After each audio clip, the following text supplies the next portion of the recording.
Bom dia, meus amigos, muito bom dia. Hoje, dia 30 de março de 2025, estamos iniciando mais uma semana, mais uma conversa fraterna, mais um dia, encerrando um mês. Amanhã será abril. Então, bom dia, seu José Reginaldo, Dona Conceição, bom dia, Regina, querida amiga. Bem-vindos a mais um dia, mais um início de semana. Hoje nós vamos encerrar. Olha que interessante, com o mês de março a gente encerra o livro Palavras de Vida Eterna. Nós vamos amanhã, se é quarta-feira, iniciar uma nova obra, um novo livro que é para a leitura da Conversa Fraterna. Hoje é dia 31, Obrigado, Regina. Hoje é o último dia do mês, ontem foi dia 30, hoje é dia 31 de março de 2025 e estamos iniciando aí uma Conversa Fraterna, encerrando um livro. Capítulo 60 do livro Palavras de Vida Eterna, da psicografia de Chico Xavier por Emmanuel. Esse capítulo tem como título Terra, Bênção Divina. E a mensagem de Jesus, registrada no Evangelho de João. Bom dia, seu Luiz, seja bem-vindo. A mensagem de Jesus, registrada em João, capítulo 3, versículo 16.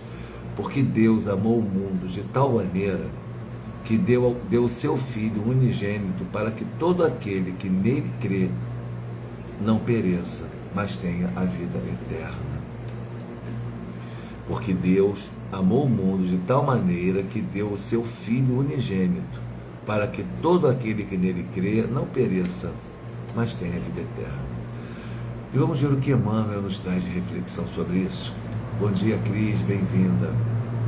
Não amaldiçoes o mundo que te acolhe. Nele encontras a bênção divina envolvente e incessante nas bênçãos que te rodeiam. O regaço materno, o refúgio do corpo, o calor do berço, o conforto do lar, o privilégio da oração, o apoio do alfabeto, a luz do conhecimento, a alegria do trabalho, a riqueza da experiência, o amparo das afeições. Do mundo recebes o pão que te alimenta e o fio que te veste. No mundo respiram os heróis de teu ideal, os santos da tua fé, os apóstolos de tuas inspirações, as inteligências que te traçaram roteiro. O Criador não nolo ofertou no exílio ou prisão, mas por escola regenerativa e abrigo santo. Qual divino jardim a pleno céu, esmaltado de sol durante o dia, envolvido de estrelas durante a noite. Se algo nele existe que o tisna de lágrimas e empresta inquietação, é a dor de nossos erros. O mundo é perfeito, nós é que somos errados. Não te faças assim causa do mal no mundo, que, em todas as expressões essenciais, consubstancia o bem maior em si mesmo. Lembra-te de que Deus amou o mundo de tal maneira que deu o seu Filho unigênito para que todo aquele que nele crê não pereça, mas tenha vida eterna. E, gente, ainda tem o capítulo 61 aqui. Eu falei que 60 era o último, não é não. Não é não, gente. Vamos continuar, mas vamos lá. Eu acho muito interessante esse tema, porque alguns evangélicos, nós somos evangélicos, né? Vocês sabem disso. Alguns evangélicos confundem muito essa retórica de Jesus quando ele fala, né? Eu sou estar no mundo e não ser do mundo. O que é estar no mundo e não ser do mundo? É muito simples. Na minha opinião, é muito simples. Eu estou aqui no mundo, eu dependo do mundo para viver essa experiência que eu estou vivendo hoje. Eu preciso de carne, eu preciso de alimento, eu preciso dessa matéria que me envolve nesse momento. Quando eu falo que a matéria me envolve, é porque eu não sou o corpo, eu sou o espírito, envolvido por uma matéria carnal, que me traz movimentos, que me traz a possibilidade de viver neste mundo, neste planeta, neste mundo em que eu habito, que eu estou habitando momentaneamente. Então eu estou no mundo, não tem como eu não estar no mundo. Eu tenho que viver as experiências que o mundo me oferece. Fome, sede, necessidades fisiológicas, relacionamentos, conquistas financeiras para que eu possa viver aqui, né, sem falar de excessos, sem falar de riquezas. Eu estou falando de sobreviver, de viver, de necessidade de circular, de caminhar. Eu preciso de dinheiro para ir ao trabalho, eu preciso de saúde e roupas para ir a uma academia. Então eu preciso viver, eu estou no mundo, eu tenho necessidades do mundo, mas agora ser do mundo, que eu acho que é tão interessante essa perspectiva, essa proposta filosófica de análise. O que é estar no mundo e não ser do mundo? São os valores que você conquista para você, que não precisam necessariamente serem valorados aqui no mundo. Virtudes, conquistas intelectuais que não sejam totalmente atreladas às suas atividades profissionais, por exemplo, apesar de que indiretamente sempre vão contribuir. Eu, de uns anos para cá, comecei a estudar as humanas, sociologia, antropologia, filosofia, que eu amo, que não tem a ver com direito, mas não tem a ver com direito diretamente, mas indiretamente tem tudo a ver com direito, porque me ajudam inclusive a aplicar as leis de uma outra maneira, a ter argumentos que me ajudam a ter bons resultados profissionais. Mas a questão não é essa, a questão é entender o que Jesus está dizendo aqui, quando ele fala, quando ele deixa claro que Deus amou o mundo de tal maneira que deu o seu Filho unigênito para estar entre nós, permitiu que esse Filho se afastasse dele momentaneamente do mundo celestial, para estar aqui nos ajudando, e neste mundo, esta humanidade a ser melhor. Por que ele amou o mundo dessa maneira? Porque nós também somos seus filhos, nós também um dia seremos perfeitos. Ele nos criou e nos ama, só que nós precisamos entender, enquanto adultos que já somos, qual a diferença, quais são os valores do mundo, da carne, perecíveis, e os valores espirituais, eternos, que vão conosco para todos os lados. Então o amor que eu conquisto é um amor eterno. Todos os amores são para sempre, independentemente do tempo que você permaneceu convivendo com aquela pessoa. Se você amou, você eterniza aquela relação, não tem saída. Então você vai levar com você o bem que você fez, os amores que você despertou, o que você estudou, aquilo que você aprendeu, aquilo que você entregou para os outros, as relações, as conquistas, as obras que você tem diante do mundo. Hoje nós teremos uma grande oportunidade de construir mais um pouquinho da nossa obra, que é o projeto Amparo Franciscano. Várias pessoas hoje saem de casa ou dos seus escritórios, do seu trabalho, cansadas, vão para a casa espírita, preparam um alimento, fazem estudos, fazem oração, aplicam passe e vão para as ruas levar esses alimentos para pessoas em situação de vulnerabilidade extrema. Aí você pergunta assim, quem está ganhando mais? É quem vai receber o lanche, aqueles insumos? Que a pessoa vai hoje, pelo menos a gente vai conseguir atingir no mínimo 100 pessoas que não vão sentir tanta fome à noite, porque vão lanchar, porque vão beber água, porque vão receber itens de higiene.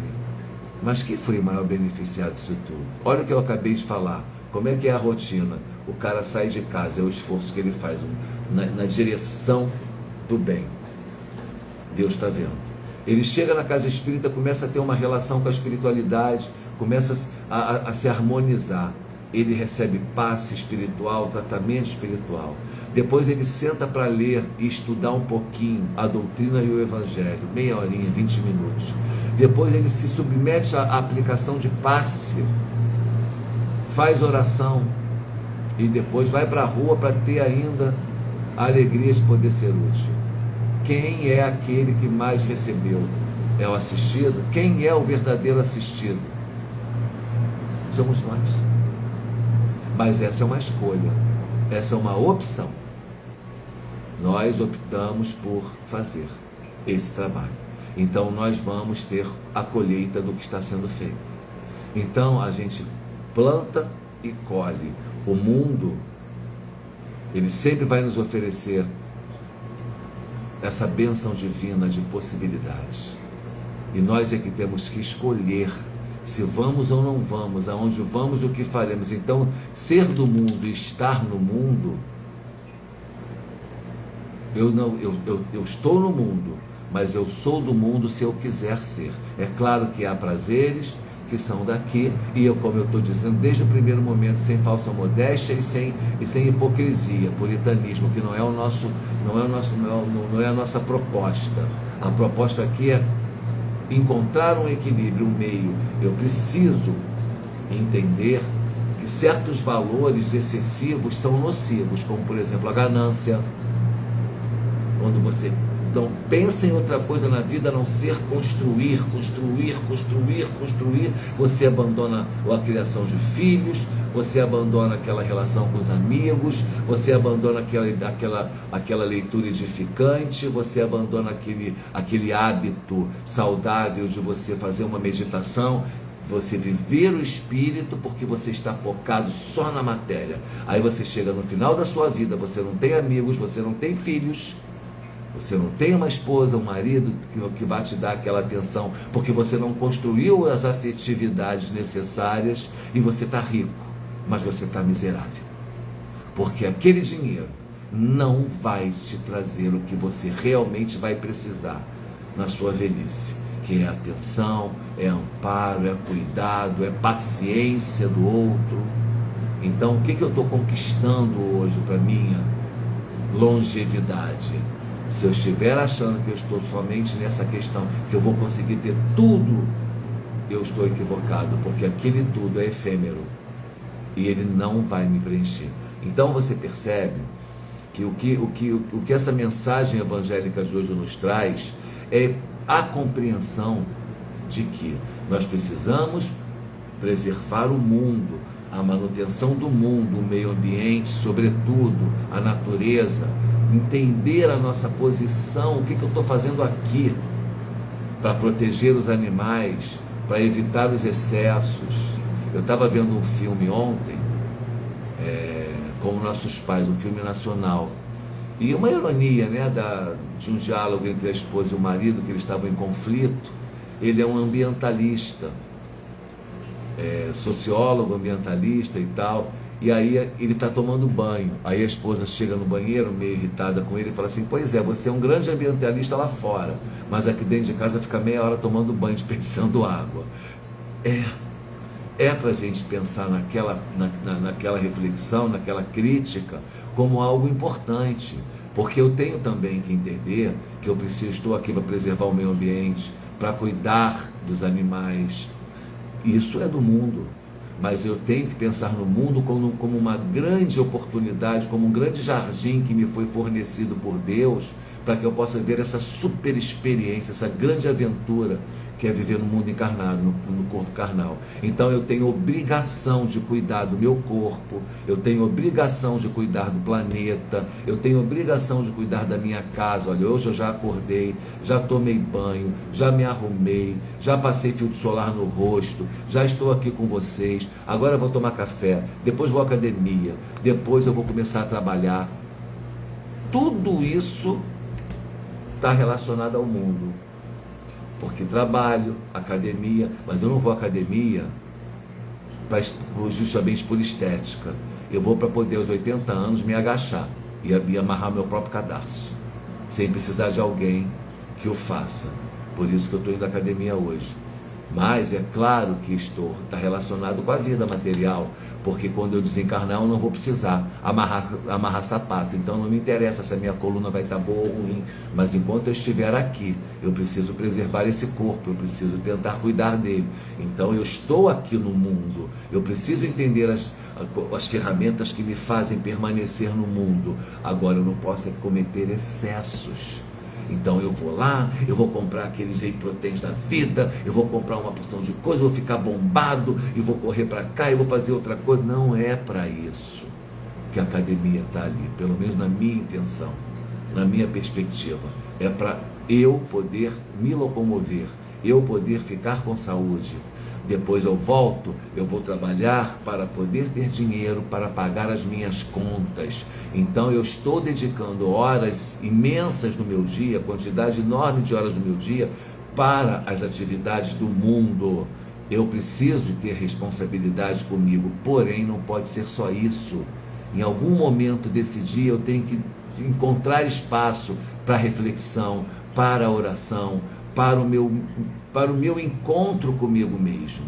Vamos tirar então a palavra oração, se você não quiser falar sobre religião. Vamos falar sobre meditação, sobre encontro consigo mesmo. Em algum momento do dia eu preciso também valorizar o espiritual, meu espiritual. Eu tenho que também valorizar os valores do espírito. Eu tenho também que pensar na vida eterna. Eu tenho que pensar no mundo espiritual, que é a minha verdadeira pátria, e assim eu consigo, com esse equilíbrio, com essa dosagem, estar no mundo e não ser do mundo. Ser do mundo é estar atrelado, ser do mundo é estar escravizado pelos seus valores unicamente. E eu acredito que nós aqui, que nós estamos hoje nos encontrando, já estamos com um passinho à frente nisso. Já, graças a Deus, conseguimos vislumbrar os valores espirituais, os valores morais, os valores éticos, que realmente são os imperecíveis, que vão seguir conosco. E aí a gente consegue fazer esse equilíbrio, essa dosagem, e encontrar o caminho do meio, como disse o nosso querido irmão Buda, Siddhartha Gautama, grande fundador do budismo. Uma das premissas do budismo, ou se não a maior premissa, é o caminho do meio. O que é o caminho do meio? É você não ter excessos nem para cá e nem para cá. Eu não posso viver só por espírito, porque eu ainda estou aqui na carne, e eu preciso alimentar a carne, eu preciso ter conforto. Eu não posso virar um pedinte, eu não posso virar um peso para a sociedade, mas ao mesmo tempo eu preciso entender que não é só isso, e tem muito mais que vai comigo além, que são os valores do espírito. E quando eu pondero e consigo colocar isso no meu cotidiano, eu começo a viver realmente no mundo, mas não ser do mundo. A mensagem é essa, meus amigos, para começar a semana, encerrar um mês. Tá bom, né? Já até me animou, já me deu aqui uma injeção, então eu estava meio caidinho, meio desanimado. Já tô a 1000 por hora, vamos que vamos. Deixa eu abrir aqui aleatoriamente uma mensagem do livro Minuto de Sabedoria, que eu peguei aqui um Minuto de Sabedoria que tem a numeração. Então, vamos lá. Agora, para encerrar, uma reflexão com um conselho de Carlos Pastorino. Não julgue pequena demais a sua tarefa. Nenhuma obra de arte pode descurar dos pormenores. Se as minúcias forem perfeitas, é que podemos denominar alguma coisa de obra-prima. Não busque tarefas grandiosas e de evidência. Procure dar conta integralmente do serviço pequeno que lhe foi confiado. Da perfeição com que o executar dependerá sua oportunidade para receber incumbências maiores.